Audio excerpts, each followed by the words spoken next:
Hello everyone, welcome back to my new video. আজকে আমরা দেখতে চলেছি 1980 সালে মুক্তিপ্রাপ্ত ছুটির ঘন্টা মুভির এক্সপ্লেনেশন, যার IMDb রেটিং হচ্ছে 8.9 আউট অফ 10।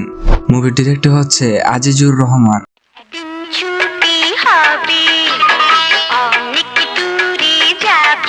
এই গানটি যেমন আপনাদের মনে গেঁথে আছে, আমি বিশ্বাস করি এই মুভিটিও আপনাদের মনে গেঁথে রয়েছে। বাংলাদেশের যে মুভিগুলো দেখলে চোখে পানি চলে আসবে, তার মধ্যে এই মুভিটি অন্যতম। তো চলুন কথা না বাড়িয়ে শুরু করা যাক আজকের মুভির এক্সপ্লেনেশন।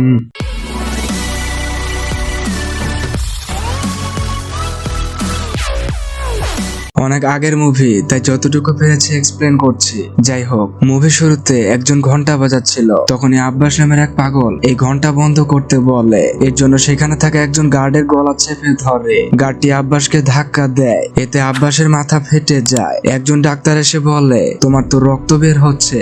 আব্বাস বলে, এর থেকে বেশি রক্ত আমার কলিজায় ঝরছে।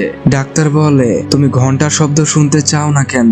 আমাকে বলবে। আব্বাস আলী তার গল্প বলতে শুরু করে। আব্বাস আলীর ঘন্টার শব্দে স্কুলে ছুটি হয়। ছুটি শেষে আব্বাস স্কুলের সবকিছু বন্ধ করে দেয়। আব্বাস এই স্কুলের একজন দপ্তরে ছিলেন। তারপর সুরত আলী নামে একজনকে দেখি। এই সুরত আলী আব্বাস আলীর দুঃসম্পর্কের ভাই। সুরত আলী স্কুলের সামনে মূলত আচার বিক্রি করে। আব্বাস বলে, আজকে বাকি কে কে নিয়েছে? সুরত বলে, আঙ্গুরি আচার বাকি নিয়েছে। কিছুক্ষণ পর আব্বাস আঙ্গুরিকে বলে, কেন তুমি বাকি নিয়েছো?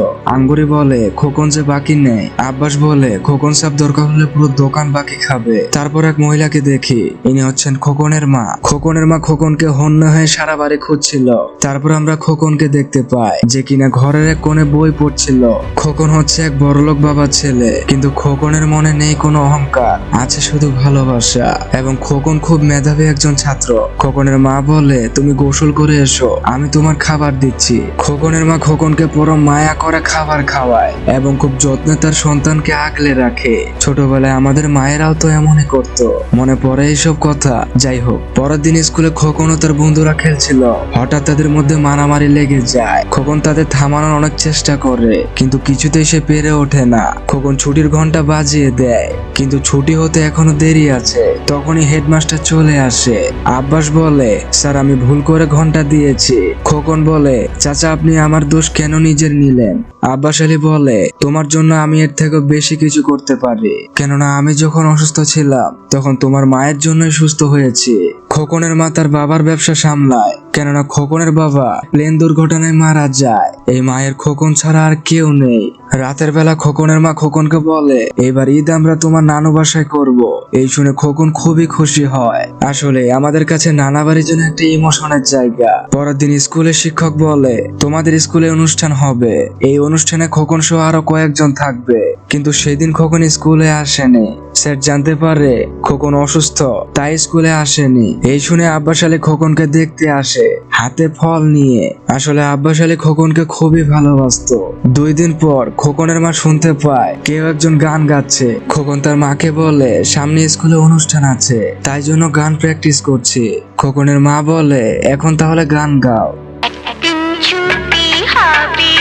গানের সাথে সাথে স্কুলে অনুষ্ঠান শেষ হয়। অনুষ্ঠানে খোকন অনেকগুলো পুরস্কারও পায়। বাড়িতে খোকনের নানা আসে। খোকনের নানা বলে, এবার তোমাদের নিয়ে আমরা ঈদ করব। পরের দিন তারা ঘুরতে বের হয় এবং অনেক মজা করে। রাতে খোকনের মা কাপড় গোছায়। পরের দিন স্কুলে স্যার ক্লাস নিচ্ছিল। কিছুক্ষণ পর স্যার বলে, তোমাদের 11 দিন ঈদের বন্ধ দেওয়া হলো। খোকন আব্বাস আলীকে একটি জামা ঈদে পরার জন্য উপহার দেয়। খোকন তার বন্ধুদের বিদায় দেয়। কিছুক্ষণ পর খোকনের পেট মোচড় দেয়, এই জন্য সে স্কুলের বাথরুমে যায়। এদিকে আব্বাস আলী সবখানে তালা দিচ্ছিল। আব্বাস আলী একবারের জন্য ভাবেনি যে ভেতরে কেউ থাকতে পারে এবং সবখানে তালা মেরে দেয়। কাজ শেষ করে খোকন দরজা খুলতে চাইলে খুলতে পারে না। খোকন মনে করে তার কোনো বন্ধু হয়তো শয়তানি করছে, কিন্তু অনেক সময় পার হলেও কেউ দরজা খোলে না। এই জন্য খোকন দরজায় বাড়ি মারতে থাকে। এদিকে খোকনের মা জানতে পারে তার ছেলেকে পাওয়া যাচ্ছে না। এই শুনে এই অসহায় মা তার ছেলেকে হন্যে হয়ে খুঁজে বেড়ায়। তার ছেলেকে স্কুলে খুঁজতে আসে, কিন্তু এই অভাগী মা তো জানতোই না তার কলিজার টুকরা এখানেই আছে। তারপর ব্যাপারটা আব্বাস আলীকে জানায় এবং তারা দুজনেই পাগলের মতো খোকনকে খুঁজতে থাকে। তারা হাসপাতালেও খোঁজ করে কিন্তু কোনো লাভ হয়নি। এদিকে খোকন একা একা খুব ভয় পাচ্ছিল। তারা খোকনের জন্য পুলিশের কাছে যায়। খোকনকে পেতে মাইকিং করা হয়। মাইকের শব্দ খোকনের কানে পৌঁছায়। খোকন তাকে বের করার জন্য চিৎকার করতে থাকে। খোকন ভয়ে ভয়ে কোনো মতে সেদিন রাত্রি কাটায়। স্কুলের শিক্ষকরা এটা মানতে পারছিল না খোকনের মতো একটা ছেলে হারিয়ে যেতে পারে।